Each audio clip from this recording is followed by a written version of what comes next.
Praise the Lord. കർത്താവ് യേശു ക്രിസ്തുവിൻ്റെ നാമത്തിൽ എല്ലാ പ്രിയപ്പെട്ടവർക്കും എൻ്റെ സ്നേഹവന്ദനങ്ങളെ അറിയിക്കുന്നു.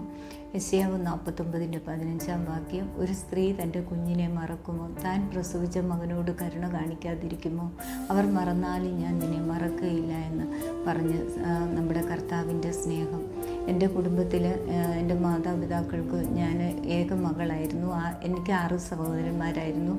6 ആങ്ങളമാർക്കൊരു സഹോദരി എന്ന് പറയുമ്പം അത് കേൾക്കുമ്പോൾ തന്നെ ഒരു അങ്ങനെയുണ്ട്. പക്ഷേ എൻ്റെ ജീവിതത്തിൽ ആ സ്നേഹങ്ങളോ കരുതലോ ഒന്നും ഞാൻ ആഗ്രഹിച്ച വിധത്തിൽ അനുഭവിക്കാനോ ഒന്നും എനിക്ക് കഴിഞ്ഞിട്ടില്ല.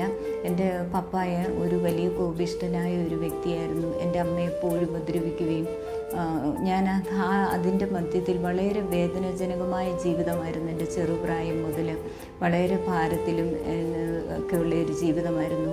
എപ്പോഴും എൻ്റെ മനസ്സ് ഫീൽ ചെയ്ത് എനിക്ക് സ്നേഹം കിട്ടുന്നില്ല. പക്ഷേ ഈ ലോകമായ സ്നേഹത്തിന് വേണ്ടി പല ഇതിൽ കൂടി കടന്നു പോയെങ്കിലും അവിടെ ഒന്നും ഞാൻ ഫെയിലായിപ്പോയി. സ്നേഹം എനിക്ക് കിട്ടിയില്ല. എന്നാൽ എൻ്റെ യേശുവിൻ്റെ സ്നേഹം എന്നെ തേടിയെത്തി.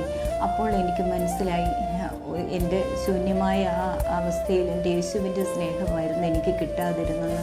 എൻ്റെ യേശുവിൻ്റെ സ്നേഹം എന്നിൽ വന്നതിന് ശേഷം എനിക്ക് വേറെ ഈ ഭൂമിയിലെ സ്നേഹങ്ങളൊന്നും അത് ലഭിച്ചില്ല എങ്കിലും ഒരു വിഷയമേ അല്ല. യേശുവിൻ്റെ സ്നേഹമാണ് യഥാർത്ഥ സ്നേഹം. ഈ ലോകത്തിലെ സ്നേഹങ്ങളെല്ലാം മാറിപ്പോകും.